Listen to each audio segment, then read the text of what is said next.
Hello दोस्तों, level up your life channel में आपका स्वागत है। आज हम बात करने वाले हैं दुनिया की सबसे बेस्ट बुक का, जिसका नाम है द आर्ट ऑफ पीपुल, जिसके राइटर हैं डेव किरपेन।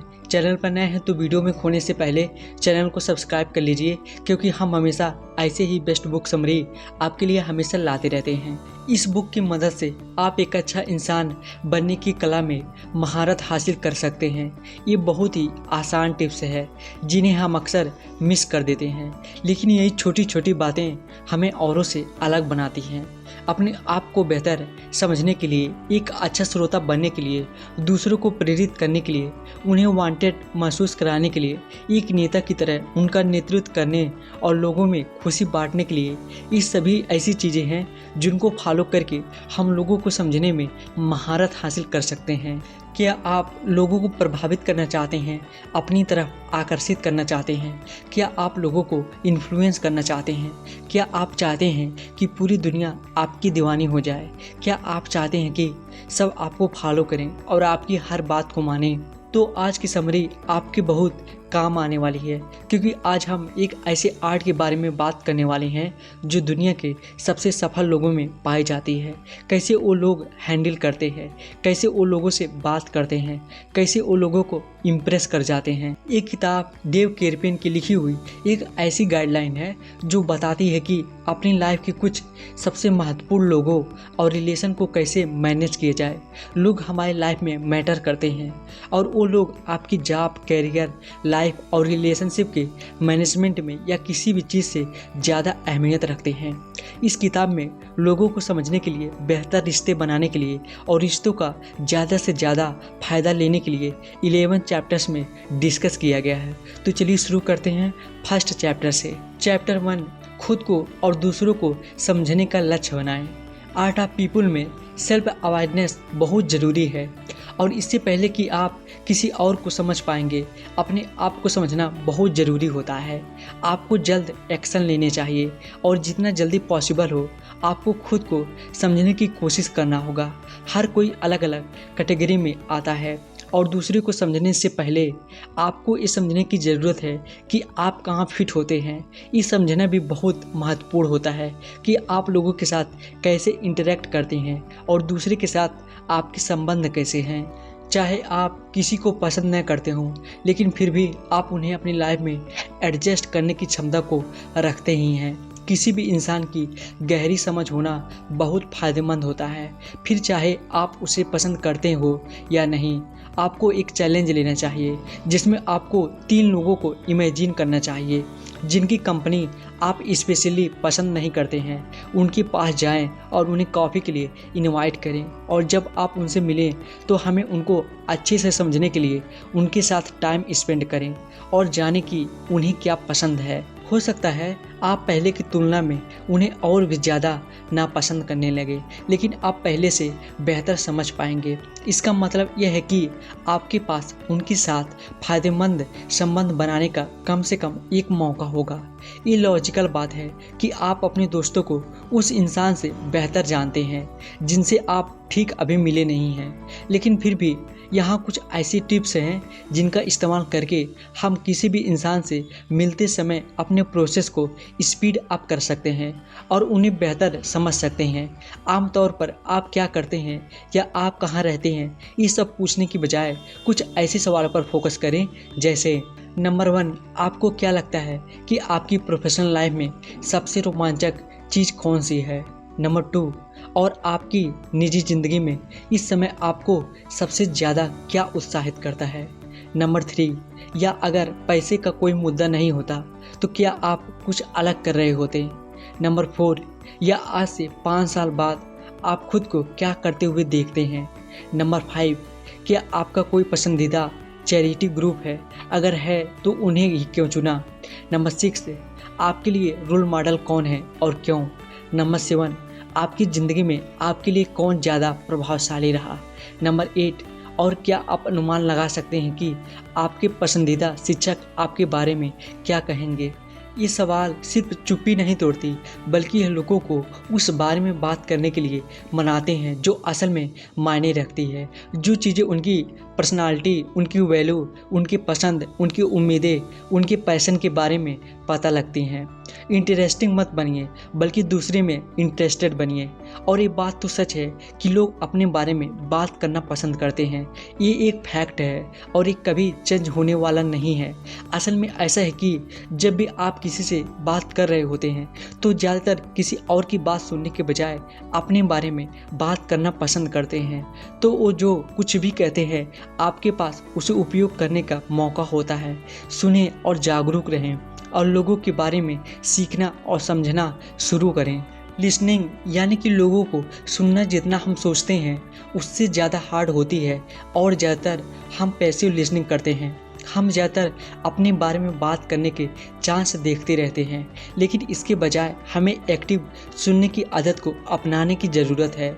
और सही मायने में हमें इस बात की फिक्र करनी चाहिए कि दूसरा इंसान क्या कर रहा है। इसमें आपका फोकस और प्रैक्टिस दोनों लगेंगे, लेकिन ये आपके रिश्ते को मजबूत करेगा।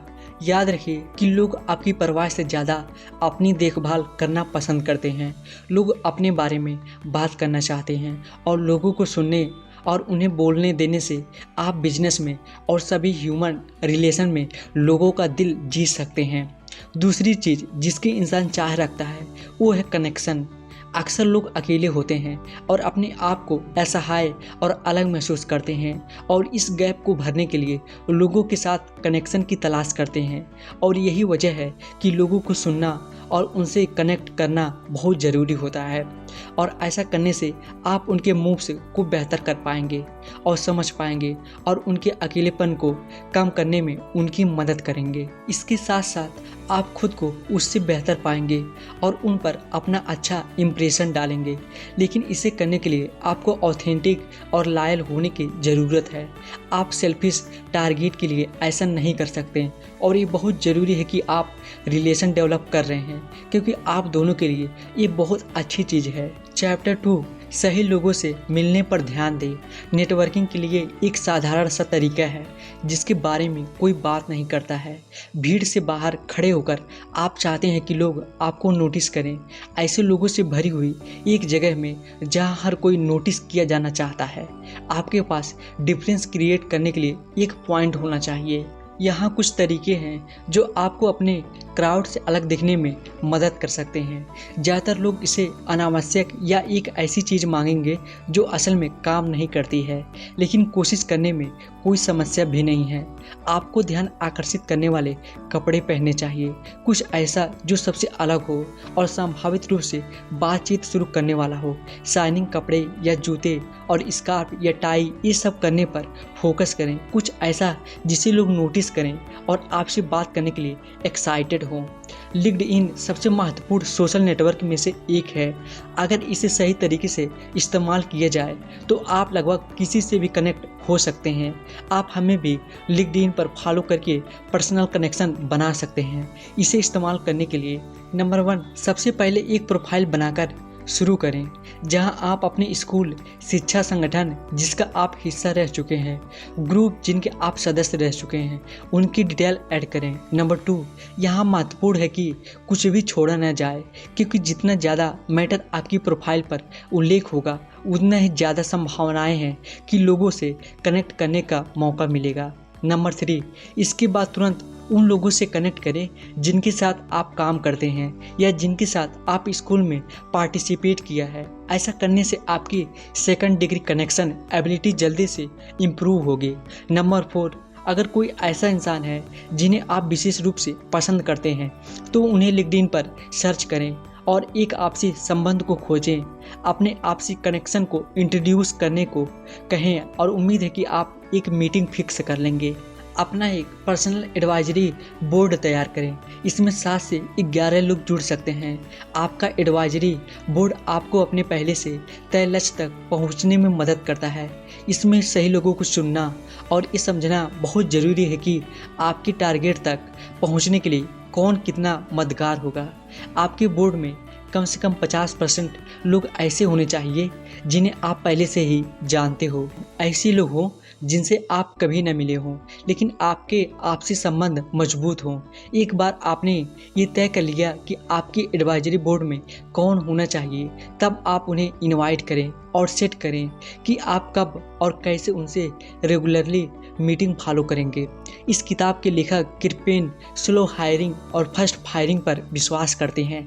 ये सिद्धांत प्रोफेशनल और व्यक्तिगत दोनों संबंधों के लिए बहुत ज़रूरी है। आप अपनी ज़िंदगी में उन लोगों के बारे में सोचने के लिए समय दें जिन्हें आप जल्दी में हायर कर लिया है, लेकिन आपका मकसद को पूरा नहीं कर पा रहे हैं। ऐसे लोगों को अलग कर देना चाहिए और जाने देना चाहिए। अपने दोस्त, कर्मचारी और जान पहचान के लोगों पर ज़्यादा ध्यान देना चाहिए। दूसरी तरफ आपको स्लो हायरिंग करने की ज़रूरत है। जल्दीबाजी में लोगों के साथ इंटेंस रिलेशनशिप मत बनाइए जब तक आप ये जान न लें कि आपका ये फैसला सही है या नहीं। अपना समय लें और कोई कमिटमेंट करने से पहले एक दूसरे को अच्छे से जान लें, और ये बात प्रोफेशनल और पर्सनल दोनों रिलेशनशिप में लागू होती है। आप लोगों को अपने इनर सर्किल में लाने से पहले अपना समय लें, लेकिन जब भी आपको लगे कि वो गलत हैं तो उन्हें बाहर निकालने से डरे भी नहीं। इंसान होने का एक हिस्सा ये भी है कि उसे पसंद करने की ज़रूरत है। आपकी हमेशा सबके सामने एक अच्छे इंसान बनने की तमन्ना आपको लॉन्ग टर्म में नुकसान पहुंचा सकती है। कुछ लोग ऐसे भी होते हैं जो आपकी मदद काफ़ी लेते हैं पर असल में आपको रिटर्न में कुछ भी नहीं देते हैं, और ऐसे लोगों को आपको हमेशा उपेक्षा करनी चाहिए। वहीं दूसरी तरफ हम सभी बिजी रहते हैं और ज़्यादातर लोगों को अपना सारा समय देने का रिस्क नहीं ले पाते हैं। कभी कभी जब आप किसी की दी गई वैल्यू के बारे में अनिश्चित होते हैं तो आप उन्हें बिना कोई चांस दिए बाहर निकल देते हैं। हालांकि ये आपके पक्ष में काम कर सकता है, लेकिन कभी कभी आप कीमती चांस को मिस कर सकते हैं। लोगों को अपना समय कमिट करने से पहले और उन्हें निकालने से पहले उनके बारे में और रिश्तों के बारे में समझने के लिए समय निकालें। हमने पहले से ही दूसरों को सुनने की अहमियत पर बात की है, लेकिन यह समझना आवश्यक है कि सुनना केवल कानों द्वारा सुनना नहीं है। किसी को वाकई में सुनने के लिए आपको उस पर ध्यान देना होगा कि सामने वाला इंसान क्या कह रहा है। आपको ये समझने के लिए एक जागरूकता की ज़रूरत है कि वो क्या कह रहे हैं और इसका क्या मतलब है। इस पर फोकस करें कि उनके लिए क्या ज़रूरी है और क्यों। किसी भी क्षण में सुनने का मतलब है इस बात की देखभाल करना कि सामने वाला इंसान क्या कह रहा है। सुनना बहुत ही ज़्यादा मुश्किल चीज़ है, आपकी सोच से भी ज़्यादा मुश्किल। आपको ये सीखने की ज़रूरत है कि अपने कान के साथ साथ अपनी आँखों से कैसे दूसरे इंसान की बात सुनी जाए। अक्सर लोग अपनी बातों का मतलब समझने के लिए बहुत सारे नॉन वर्बल संकेतों और इशारों का उपयोग करते हैं। हम आपके साथ एक लिस्ट शेयर करते हैं जिसमें बताया गया है कि आपको किन बातों पर ध्यान देना चाहिए। जैसे नंबर 1, लोगों के चेहरे के भाव, मुस्कान, चढ़ी हुई आईब्रो या माथे की लकीरों पर ज़्यादा ध्यान करें। नंबर 2, क्या उनके पोस्चर चेंज हो जाते हैं। उनकी फिजिकल एक्टिविटीज़ पर ध्यान करें कि वो लोग कंफर्टेबल लग रहे हैं या नहीं। नंबर 3, अक्सर लोग हाथ से बात करते हैं, जैसे वेव करके, पॉइंट करके या एनिमेटेड बोल के, तो इस बात पर ध्यान दें। नंबर 4, अपने आई कांटेक्ट को मेंटेन रखें और ये भी देखें कि सामने वाला भी आई कांटेक्ट मेंटेन कर रहा है या नहीं। नंबर 5, फिजिकल स्पेस पर भी ध्यान करें जिसे आप इस्तेमाल कर रहे हैं, जैसे आप क्या पास हैं या दूर। स्पेस आपको इंटीमेसी, निकटता, गुस्सा और दूरी के संकेत भेजते रहते हैं। नंबर 6, इस पॉइंट पर भी ध्यान दें कि कौन सी बात कैसी बात कर रहा है। उनकी टोन को सुनिए, क्या टोन चेंज हो रही है और ये क्या कह रही है। नंबर 7, लोगों से अपने संबंध सुधारने के लिए मिररिंग का उपयोग करें, लेकिन ये भी महत्वपूर्ण है कि आप जो भी कर रहे हैं वो ऑथेंटिक होना चाहिए। आप उस चीज़ को रिपीट नहीं कर सकते जो आपके बिना सिंसियरिटी की सुनी है। मिररिंग के काम करने के लिए हमारा वाकई में परवाह करना ज़रूरी है। आमतौर पर लोग सलाह नहीं चाहते हैं, भले ही वो इसके लिए पूछ क्यों ना रहें। वो सिर्फ ये चाहते हैं कि उन्हें सुना जाए। जैसे ही आप मिररिंग की प्रैक्टिस करते हैं और उसमें अच्छे हो जाते हैं तो आप लोगों को सुनने में मदद करेंगे और लोग आपको इसके लिए प्यार भी करेंगे। चैप्टर 4, लोगों से कनेक्ट करना सीखें। लोगों से कनेक्ट करने का सबसे बेस्ट तरीका है वैलिडेशन। हालांकि वैलिडेशन मुश्किल हो सकता है, खासकर जब आप किसी दूसरे इंसान से सहमत नहीं होते हैं। वैसे ये याद रखना जरूरी है कि वैलिडेशन और किसी बात से सहमत होना एक बात नहीं है। वैलिडेशन के लिए आपको दूसरे व्यक्ति को यह दिखाने की ज़रूरत है कि आप वास्तव में उनकी परवाह करते हैं और वे क्या कर रहे हैं। आपको ये शो करने की ज़रूरत है कि आप उन्हें समझते हैं। जब आप पहली बार किसी से मिलते हैं तो सबसे महत्वपूर्ण सवाल जो आप उनसे पूछ सकते हैं वो ये है कि मैं आपकी कैसे मदद कर सकता हूँ। ऐसा पूछकर आप दूसरे इंसान को मदद मांगने का मौका दे रहे हैं। ऐसा करने से वो आपको सराहेंगे और आपसे कनेक्टेड फील करेंगे। ये सब उन्हें रिटर्न में आपकी मदद करने के लिए इंस्पायर भी करेगा।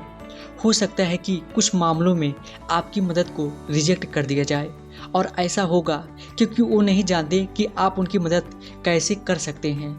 लेकिन ऐसी स्थितियों में आपका ऑफर फायदेमंद होगा, क्योंकि अच्छे ही हो कि वो आपकी मदद न लें, लेकिन वो फिर भी ऑफर को सराहेंगे। ज़्यादातर सभी के पास एक ऑनलाइन उपस्थिति है और हमारे लिए वास्तविक जीवन और अपनी ऑनलाइन उपस्थिति में ऑथेंटिक बने रहना बहुत महत्वपूर्ण है। ये महत्वपूर्ण है कि आपकी ऑनलाइन पर्सनालिटी अलग नहीं होनी चाहिए, नहीं तो इसे लोग समझेंगे कि आप नकली हैं। इसके साथ साथ आपका कमज़ोर होना भी बहुत ज़रूरी है। ऐसा करके आप अपने आप को किसी और के लिए ओपन कर रहे हैं और वो आपसे एक गहरा कनेक्शन फील करेंगे। वो आपसे और आपकी वल्नरेबिलिटी से बेहतर संबंधित हो पाएंगे और एक नया कनेक्शन स्थापित करने में बहुत ज़्यादा शक्तिशाली साबित हो सकता है। इसलिए रोने से डरे नहीं। यहाँ एक गोल्डन रूल है जिस रूल को हम सीख कर बड़े हुए हैं, और वो रूल ये है कि दूसरों के साथ वैसा ही करो जैसा आप अपने साथ होते हुए देखना चाहते हैं। ये एक ऐसी चीज़ है जिसे हम पहले से सुन चुके हैं और जिसे कई बार कहा भी गया है, लेकिन फिर भी इस रूल के साथ कुछ मूलभूत कमजोरी भी है, और वो ये है कि यहाँ हर कोई इंसान अलग है। कुछ निश्चित शर्तों में आप एक तरह से ट्रीट किया जाना पसंद करेंगे, लेकिन उसी कंडीशन में किसी और को बहुत अलग तरह की ट्रीटमेंट की ज़रूरत होगी। कंटेक्स्ट समझना भी उतना ही महत्वपूर्ण है जितना लोगों को समझना है। इसलिए हमें इस नियम के बदले वर्जन के साथ जीना चाहिए जो ये कहता है कि दूसरे के साथ वैसा ही करें जैसा वो अपने साथ करवाना चाहते हैं। चैप्टर 5 लोगों को प्रभावित करने पर ध्यान दें। आप वाकई में प्रभावशाली होना चाहते हैं। आप लोगों को अपने विचारों के साथ चलने के लिए प्रेरित करना चाहते हैं। इसको करने के कुछ तरीके भी हैं, जैसे नंबर 1, कुछ लाइंस का उपयोग ना करें। जैसे मेरे पास एक आइडिया है, कभी भी मैं शब्द का उपयोग ना करें।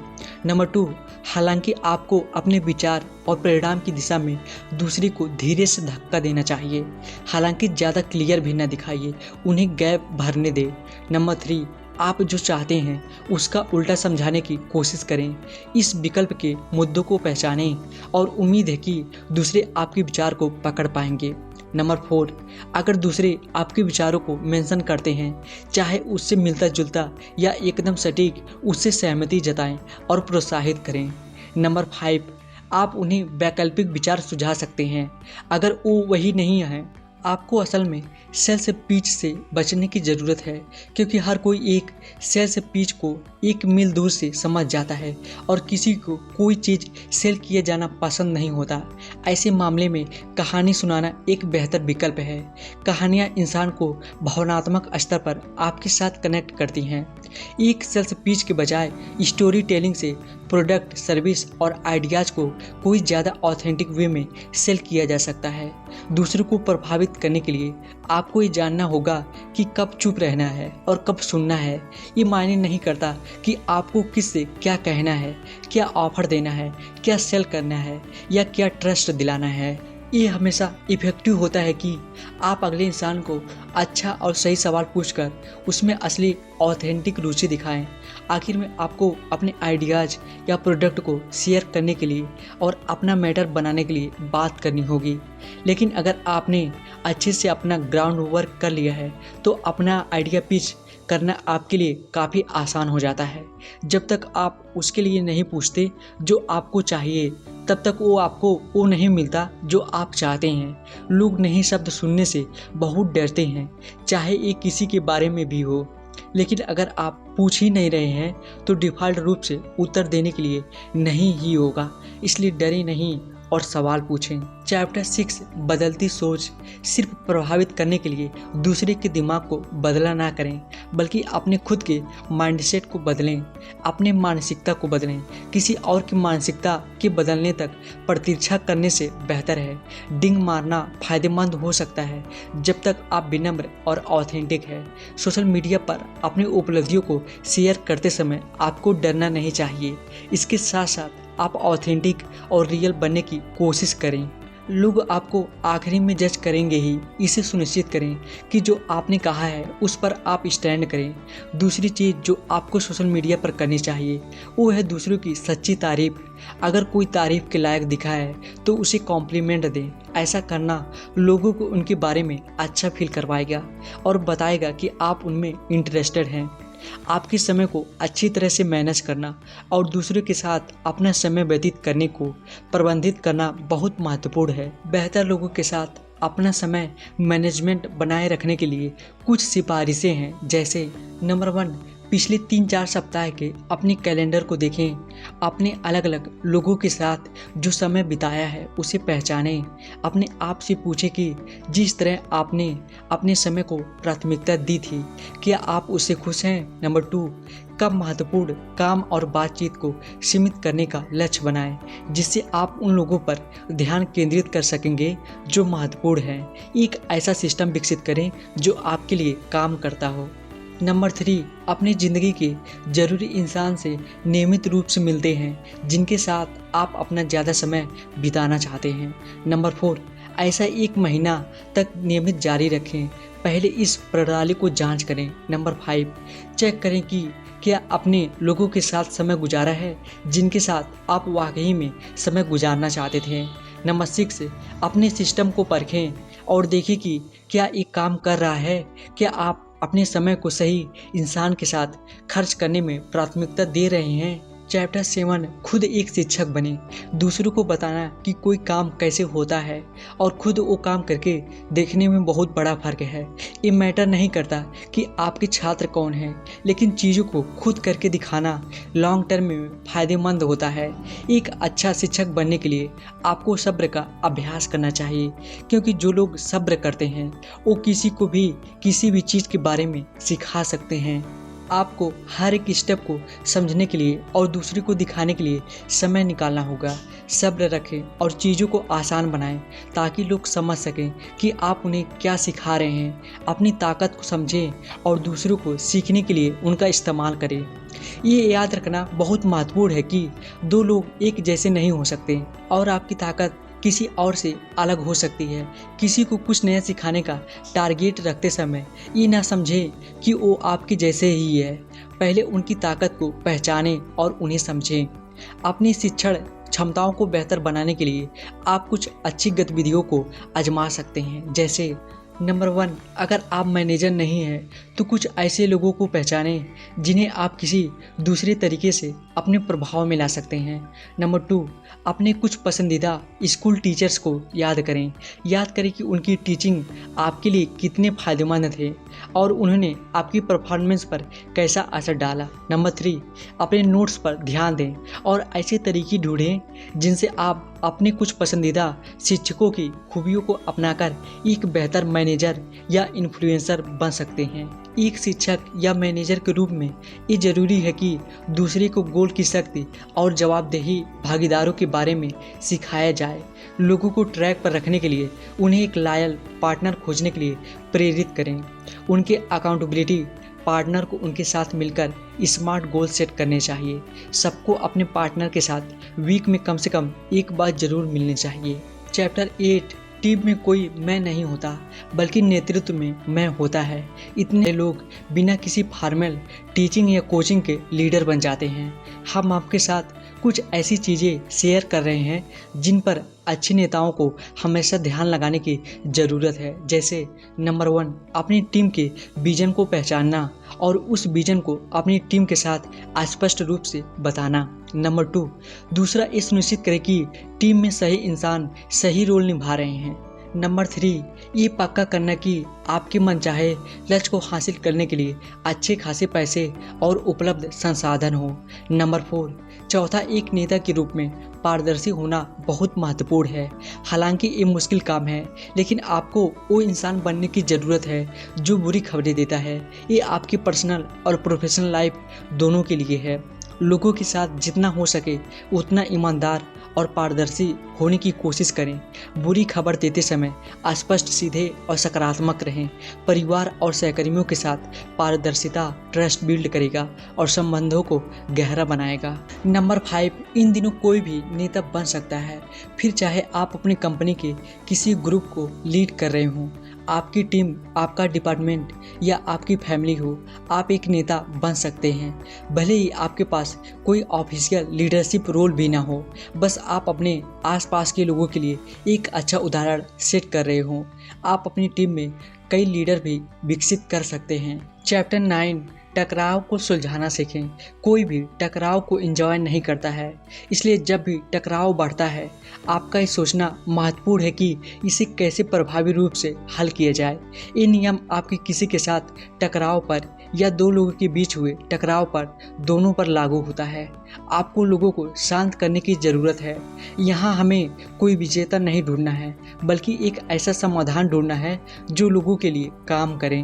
आमतौर पर टकराव तब होता है जब कोई सुनने या मदद पाने के लिए टकराव कर रहा होता है। दोनों पक्षों को समझें और हर किसी को अपनी बात कहने का मौका दें।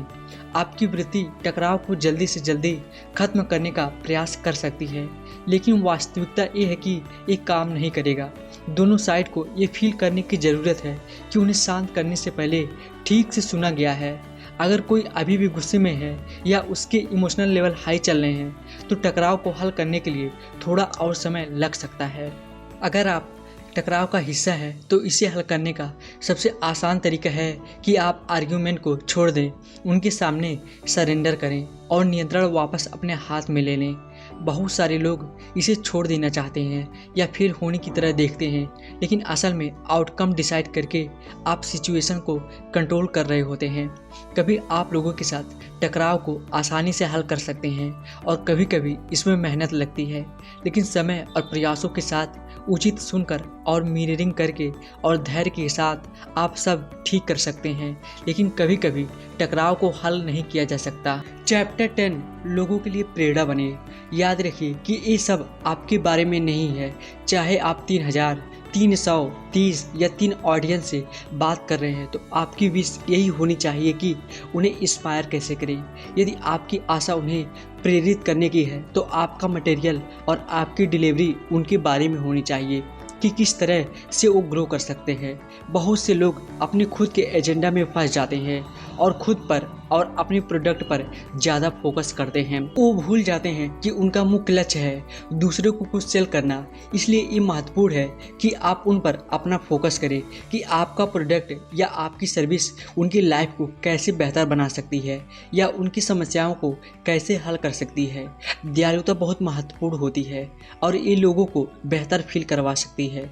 ज़रूरी नहीं है कि ये कोई बड़ी चीज़ हो या कोई छोटा काम, जैसे कचरे को उठाना। लोग कहीं इंटर कर रहे हैं तो उनके लिए दरवाज़ा पकड़ना या इंस्पायर करने वाले लोगों से टच में होना। बस आपको कुछ देर के लिए अपने आप पर फोकस करने के बजाय किसी और पर फोकस करना होगा। किसी को भी आलोचना अच्छी नहीं लगती, लेकिन रचनात्मक आलोचना सुधार का एक मुख्य पैरामीटर है। फीडबैक बहुत ही महत्वपूर्ण चीज़ है और बहुत ज़्यादा ज़रूरी भी है। फीडबैक देते समय याद रखें कि आपकी आलोचना हमेशा रचनात्मक हो और कुछ बातों पर ध्यान दें। जैसे नंबर 1, दूसरे के सामने आलोचना ना करें। किसी को शर्मिंदा करने की कोशिश कभी ना करें। नंबर 2, 1-on-1 कन्वर्सेशन करें। नंबर 3, प्रेज सैंडविच ट्रिक का इस्तेमाल करें, यानी कि तारीफ के साथ शुरू करें और इसके बाद एक आलोचना और इसके बाद फिर से एक तारीफ करें। नंबर 4, इश्यू बताने की जगह सकारात्मक समाधान सुझाव दें और नकारात्मकता पर फोकस ना करें। चैप्टर 11, लोगों को खुश रखें। आखिरी टिप यह है कि आपको लोगों को खुश रखने की ज़रूरत है। आप क्रिएटिव तरीकों के बारे में सोचें जिससे आप अपनी ज़िंदगी के महत्वपूर्ण लोगों को सरप्राइज कर सकें और खुशी को प्रमोट कर सकें। आप अपने कर्मचारी, सहकर्मी, मित्र और परिवार पर ध्यान दें। हर दिन किसी को खुशी देने की कोशिश करें और उन्हें सरप्राइज करें, फिर चाहे वो एक छोटा सा कॉम्प्लीमेंट ही हो या फिर छोटा सा मजाक ही क्यों ना हो, क्योंकि छोटी चीज़ें काफ़ी दूर तक जाती हैं। थैंक यू कार्ड लिखने के बारे में सोचें। हालांकि ये ओल्ड फैशन है, लेकिन ये बहुत ज़्यादा प्रभावशाली हो सकता है। ये शो करता है कि आप लोगों की देखभाल करते हैं और आप उनके लिए वक्त निकाल कर बैठकर एक पर्सनल नोट लिखकर उन्हें कार्ड भेजा है। ये सच में बहुत आसान काम है जो वफादारी, भरोसा, रिश्ते बनाता है। आप छोटे और विचारशील उपहार भी भेज सकते हैं। गिफ्ट को बड़ा या महंगा होने की ज़रूरत नहीं है। ऑफिस के लिए एक छोटा प्लांट पॉट या वाइन की एक बॉटल भी काफ़ी काम कर सकती है। दूसरी चीज़ ये है कि रेगुलरली उन लोगों को इंट्रोड्यूस करवाएं जिन्हें आप जानते हैं। ये उन लोगों को लिफ्ट अप करता है जिन्हें आप इंट्रोड्यूस कर रहे हैं। वो योग्य और महत्वपूर्ण फील करेंगे और ये परस्पर बहुत लाभकारी होगा। तो दोस्तों, ये रहे वो 11 आसान टिप्स जिनकी हेल्प से आप एक अच्छा इंसान बनने की कला को मास्टर कर सकते हैं। ये बहुत ही आसान और नॉर्मल टिप्स है जिन्हें हम अक्सर मिस कर देते हैं, लेकिन यही छोटी चीज़ें हमें औरों से अलग बनाती है।